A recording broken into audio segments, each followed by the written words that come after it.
Beta.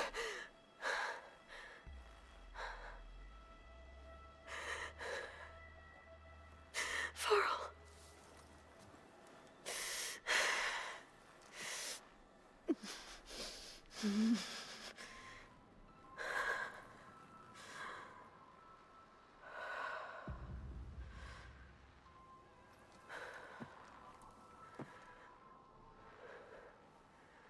Where am I?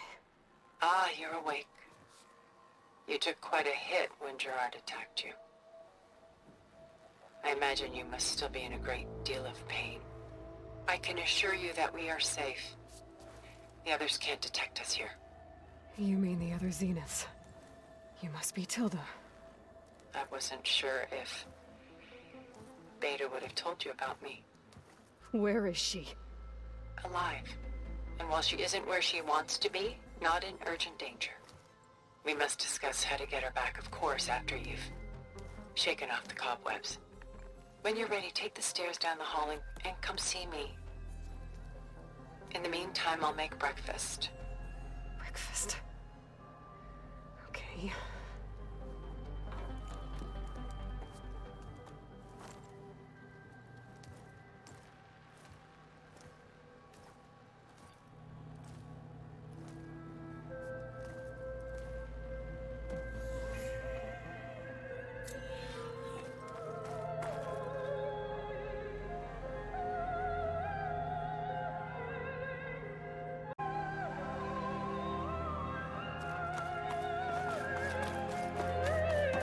What is this?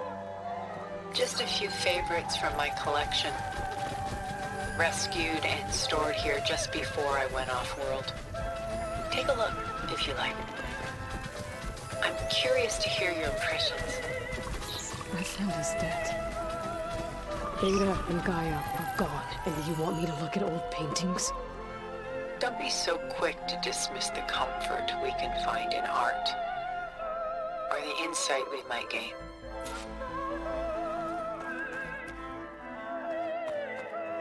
My favorite pairing on the left is Woman Reading a Letter by Vermeer, a true master. And on the right is a forgery, Woman Reading Music, which fooled experts into believing it was a priceless original. Early in my career, I became fascinated with such deceptions. Eventually, I developed scanning software that could detect fakes with unparalleled accuracy. Is that how you made enough money to buy your way onto the Odyssey? Oh no. I made my real fortune later.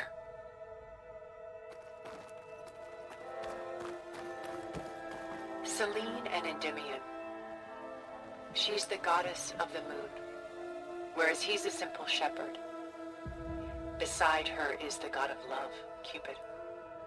So she's sneaking up on him? More like visiting him in secret. The torch that Cupid bears represents Selene's undying infatuation with him. Though the two must remain apart, her love will forever burn.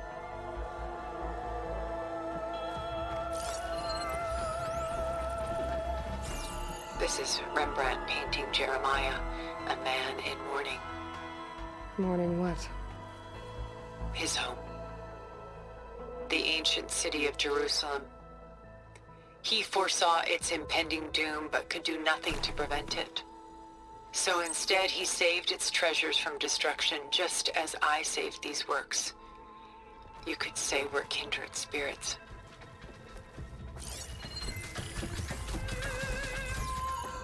A portrait of the painter, Rembrandt's son Titus, depicted in the habit of a monk. I don't get it. Why would someone like you, with infinite resources, care about this painting of a boy in a hood? It's not the image itself, but the feeling it conveys. The face is bright and defined, but his eyes are downcast, heavy with misfortune. And the background seems to swallow all light. The painting is infused with a sense of loss. I guess I understand how the painter feels.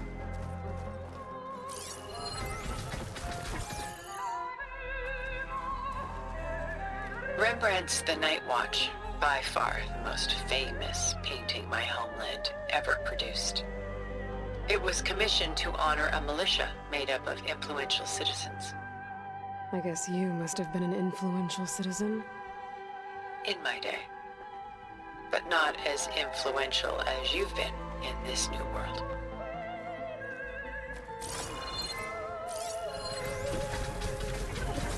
The Gust. By Willem van de Velde, the most famous of his many maritime paintings. A ship crossing into the unknown. I guess you're familiar with that. Indeed, which is why I appreciate this composition in particular. Though waves and wind threaten to destroy the ship, it perseveres, clinging to the light even as darkness closes in all around it.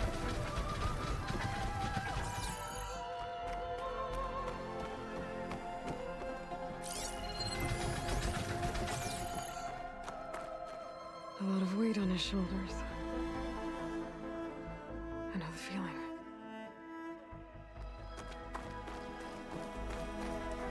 Stunning, isn't it? Paintings were the only masterpieces of my people's golden age. This is Van Vianen's leaded ewer, molded from a single sheet of silver. What was it for? How like Elizabeth you are. Function over form. Its practical purpose was less important than its meaning. Van Vianen created it in honor of his late brother, who himself was a famous silversmith. A memorial. Yes. Such beauty from sorrow. She's pulling out her own hair. Out of madness, out of grief. It's hard to watch her suffer. Done so soon? I've got more important things to worry about. We both do. There is much we are trying to save. Not the least of which is in that vault. There's nothing wrong with savoring such treasures for a moment more. Or come upstairs and we'll get down to business. Your choice.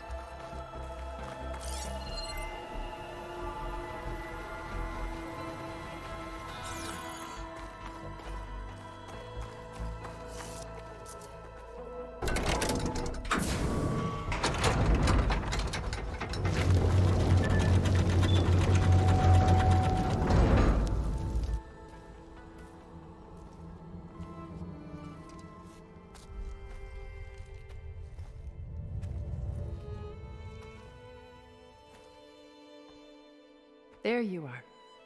Feeling better? How did you find us? At the cauldron? And what did you do to everyone right before I passed out? All business, I see. Well, suffice it to say we were keeping a very close eye on Hephaestus, knowing we would need it at some point.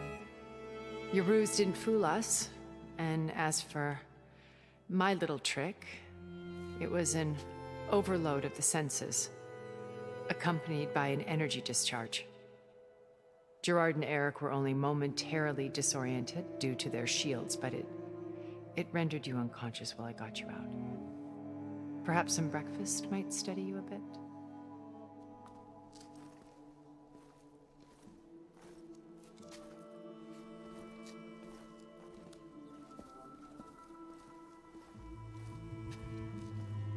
This was your house. The one you recreated for Beta, in the data channel you shared. How perceptive of you. Please, this way. After everything your people have done, you think I'm just gonna sit down and have a chat with you? They're not my people. They never were, and especially not now. You shot off into space with them, and lived with them for 1,000 years before coming back. So what made you suddenly turn on them? Quite simply, this. My old focus. You repaired it? But that means you've seen...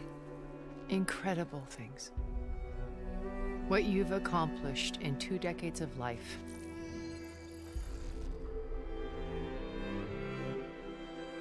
A 1,000 years at my back, and I haven't even come close.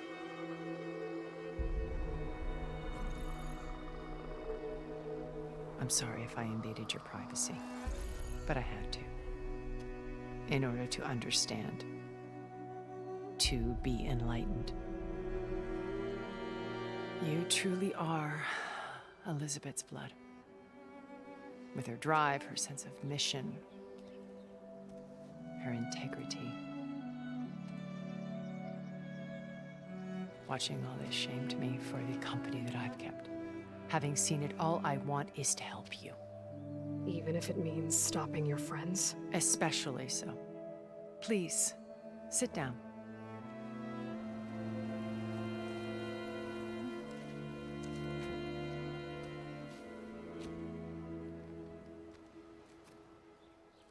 There. That's better.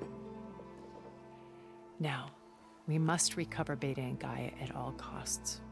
By now, you must know that Gerard intends to use Gaia to reboot the Earth's biosphere.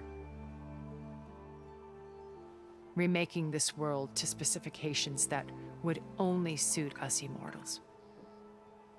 This process will kill every living thing on the planet. He calls it a clean install. Not if I stop him first. Not if we do. And once he and the others are gone, we can work together to fulfill Elizabeth's dream. I'm sure Beta told you that there's a build of the Apollo database on board our ship. A complete collection of human knowledge. With that and Gaia, we could do everything Elizabeth wanted. Heal the biosphere, educate the people of this world, uplift them. Create the world she imagined. Let's not get ahead of ourselves. From what I've seen, your friends are invincible. I do wish you would stop calling them my friends. And they're not invincible. In fact, a friend of yours has found a way to defeat them. Silence. Oh, he's been a busy bee, building an army powerful enough to crash through Gerard's precious base. Yeah. Regala and her rebels. Even now, she's preparing a final march on the Tenakth capital. When she wins, she'll have the entire tribe under her control. Hundreds of warriors and machines to throw at the base. She's been duped. They'll all perish, of course. But it should be enough to break Gerard's defenses and allow Silence to kill him. Along with all the others. Using the new weapon he's developed. Yes, he's found a way to circumvent our shields. Truly an exceptional man. He's planned for everything. Except you and me. You see, while his army is battering down Gerard's doors, you and I will sneak in through a back way. One that only I know about. While Silence and my friends are busy battling each other, we'll take back Beta and Gaia.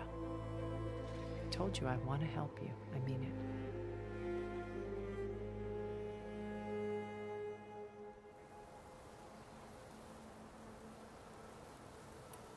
My old focus. How did you find it, let alone repair it?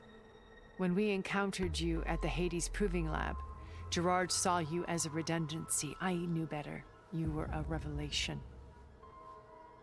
After your dramatic escape, bravo, by the way. Gerard and Eric assumed you were dead and gave up the hunt. I wasn't so sure. When the others were busy, I returned to the lab and searched for any trace of you. That's when I found this little treasure. Not easy to repair, but certainly worth the effort. As I watched your life unfold, you were like a splash of color on a worn canvas. What Liz was, and more. Did you show it to the others? Of course not. It was your actions that inspired me to defy them. It's worth noting that if I hadn't found it and watched its contents, I wouldn't have known to save you at the cauldron. You'd be dead. So I should be grateful? If you like.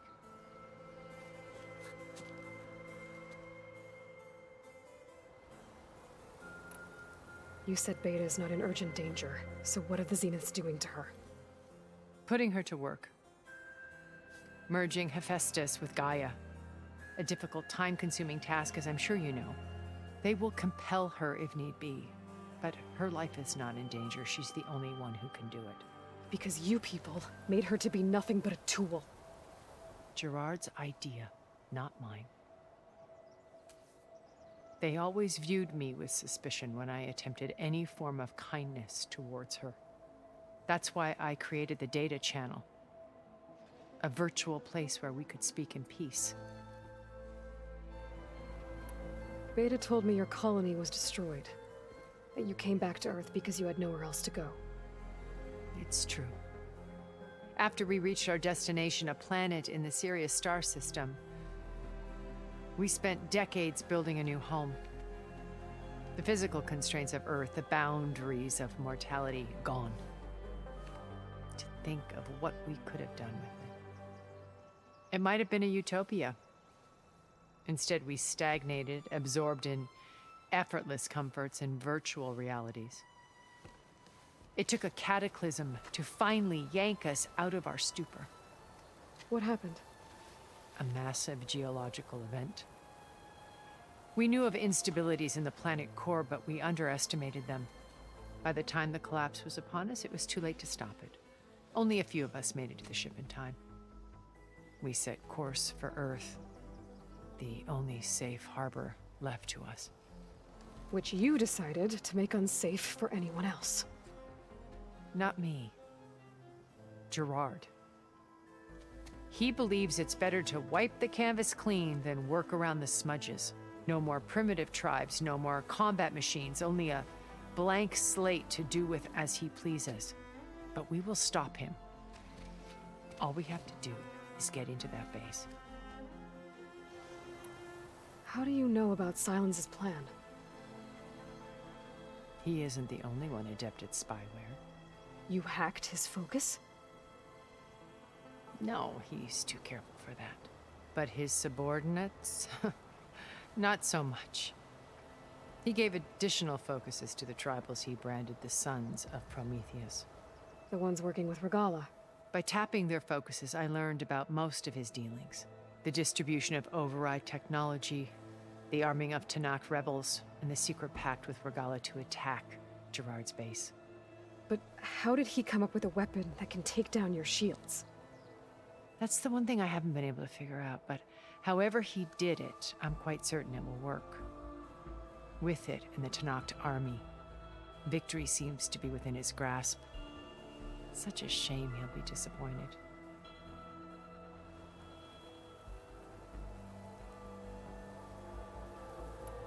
So you knew Elizabeth.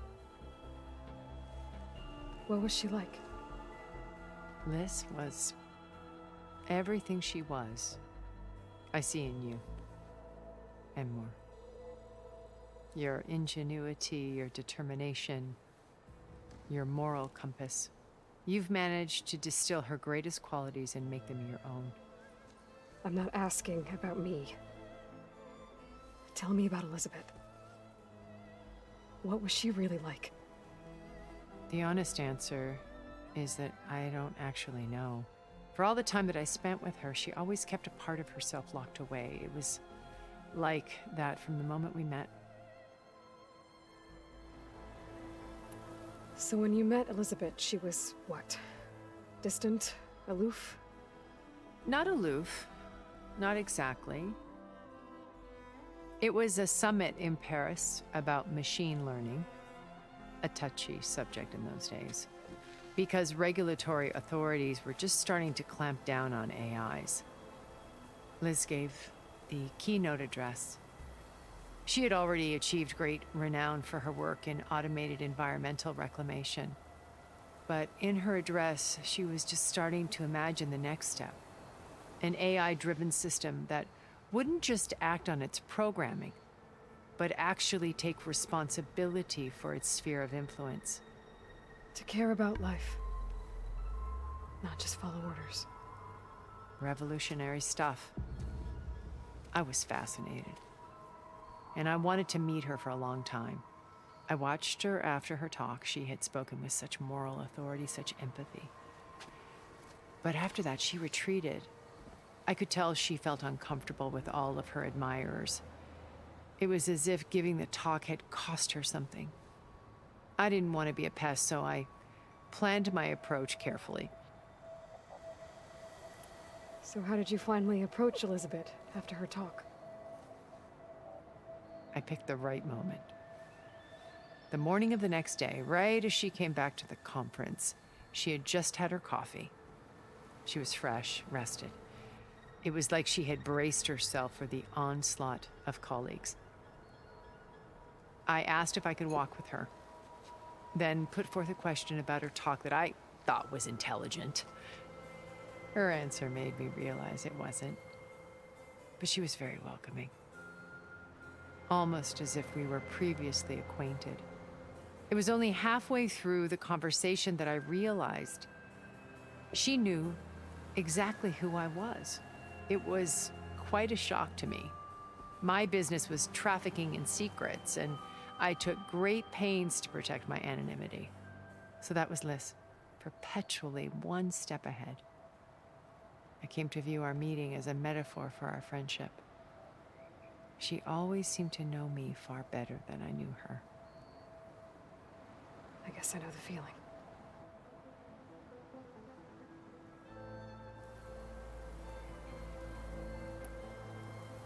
Regala's only interested in killing Hikaru and waging war on the Karja. What does she have to gain by attacking Zeniths? It's the price she must pay for her war. Without the ability to override machines, her little rebellion would have languished in the desert. So she trades with the Sons of Prometheus. Machines to help her overthrow Hikaru. In exchange for an assault on the base. Pride has deluded her into thinking she can actually survive such a battle. And all without ever knowing who the Sons of Prometheus really answer to. Yet for all of Silence's brilliance, still he underestimates you. That blind spot is what will allow us to take Beta and Gaia right out from under him. While hundreds of Tenakth are cut down outside. What exactly is your plan to sneak into the Zenith base? We will make use of a lesson I learned from an early age. Always know your exits. In this case, a place where Gerard's new construction meets the ancient foundation, a passage that only I can access. When Silence flings his army at the base, we will enter through this back door, bypassing most of the fighting. The distraction will provide us with a window in which to rescue Beta and Gaia. Once we're inside the base, where will we find Beta and Gaia? Here in the command center. By then, Gaia will have been reunited with all of its subordinate functions, including Hephaestus. What about the alpha build of Apollo on your ship? A simple matter of recovery once the others have been dealt with. With that in hand, we'll have everything we need to make this world as it should be. So this channel you shared with Beta, none of the other Zeniths ever found out about it. Gerard believes he's the most cunning of all of us. Even after 1,000 years, he still can't imagine that I would outwit him. The channel allowed me to interact with Beta away from their mistrustful eyes. It offered us a chance to be ourselves. Until you cut off all contact. Yes, though it pained me. I was worried that our meetings would do her more harm than good. She felt like you tossed her aside. I was afraid the others would find out and punish her. She may not have had the comforts of friendship anymore, but at least I ensured she was safe. I know it seems harsh, but you must believe that her well-being has always been paramount to me.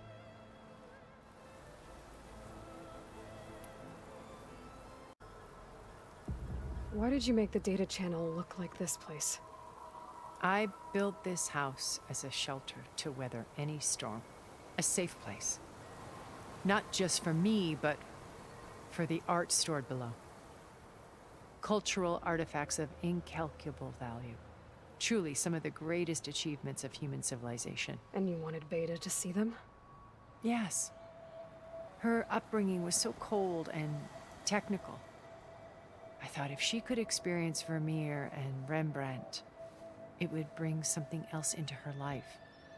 A heritage every bit as valuable as the scientific and technical data being drummed into her. I'm sorry I had to cut off contact, but I'll never regret sharing this house with her. She needed its shelter even more than I did. So you know all about me. What about you? What would you like to know?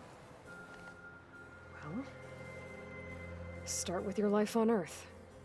When I was 8, terrorists flooded my home city.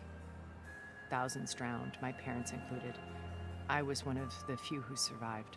My guardian sent me to boarding school.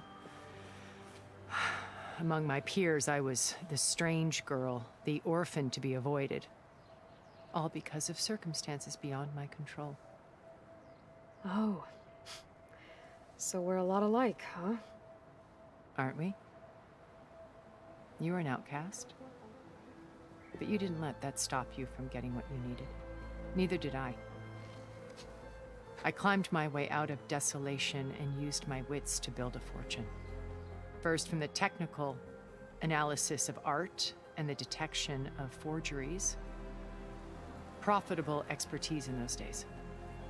But as it turned out, the software I developed was even more useful for counterintelligence. From there, it was only a short step to gathering extremely valuable intelligence on my own. You were a spy? More like a service one could turn to for information. I had to remain anonymous, of course, to protect my privacy. But despite that anonymity, Far Zenith inevitably sought me out. What happened when Far Zenith approached you? They painted an irresistible vision of humanity's future. One where we need not fear illness or death, where we explored the furthest reaches of the stars and thrived. It was only later that I realized that they only intended to bequeath this future to the rich and powerful. By the time I finally figured it out, the walls were closing in, Pharaoh's machines were devouring the earth. So I accepted Far Zenith's invitation to a berth on the Odyssey. I wanted Liz to come, but she had nobler plans, as you well know.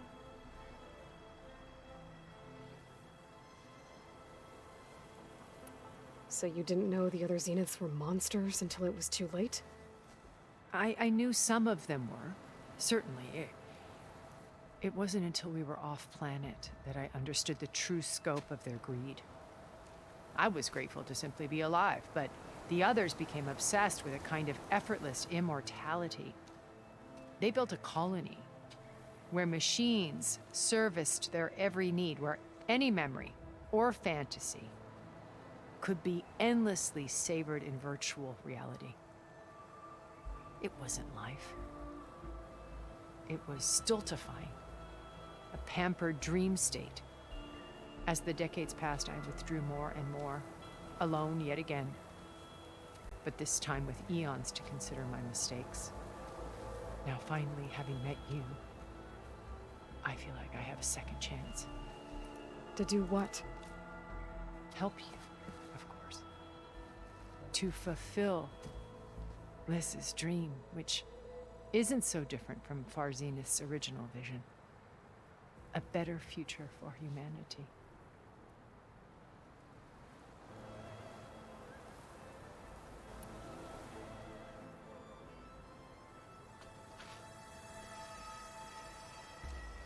First Pharaoh. Now Hikaru and the Tenakth. Your plan would wipe out an entire tribe. There has to be another way. We are in an admittedly desperate situation, but I assure you there isn't. Remember Zero Dawn. Elizabeth's sacrifice. Sometimes many have to die for a new world to grow. If it looks impossible, look deeper. Wait. The data channel. It still exists, doesn't it? I need you to open it. Let me talk to Beta. Impossible. We might be detected. It's worth the risk. There is another way, one where the Tanakh survive. But we won't. If the others... If you want to help, open it.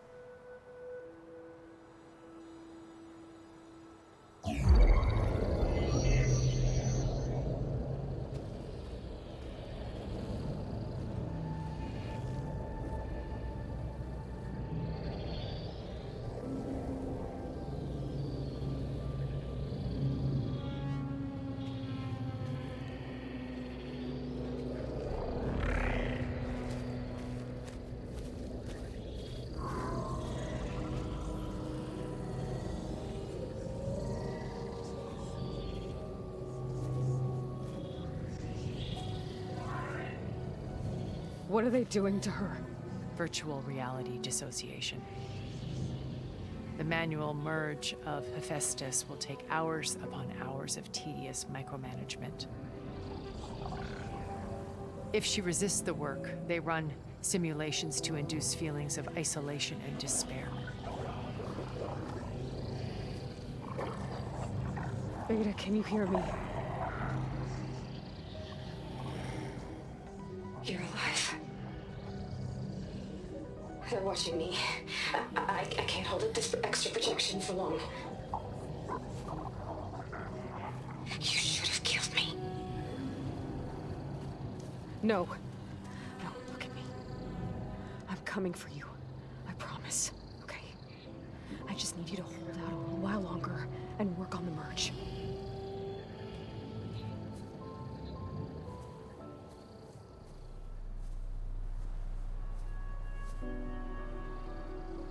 Then I think it can be done. I'll contact again when it's time. Can you hold on? As long as I know you're coming for me, I can endure anything.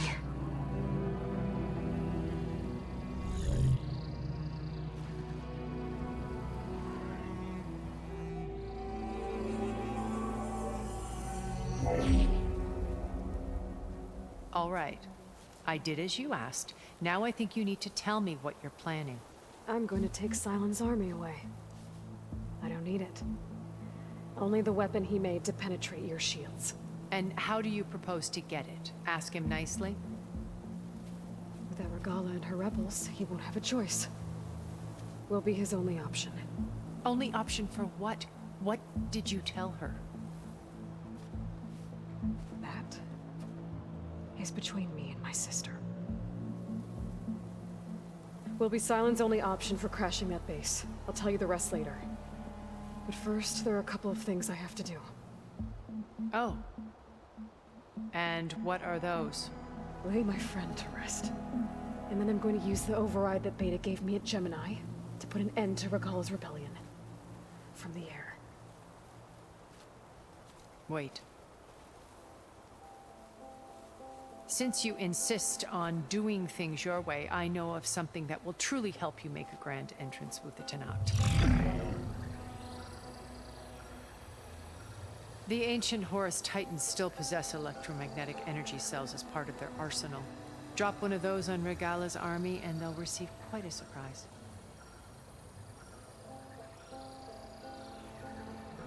So go, do what you must. I'll come to your base if you manage to bring Silence to the table. Not if. When.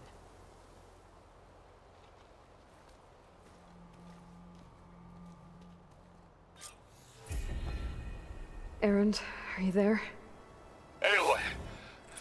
Aloy, is that really you? Yeah, it's me. Where's everyone else? We're all... we're back at base. What happened? It might be easier to explain in person. I'll try to join you there when I can. Okay. We'll wait here for you.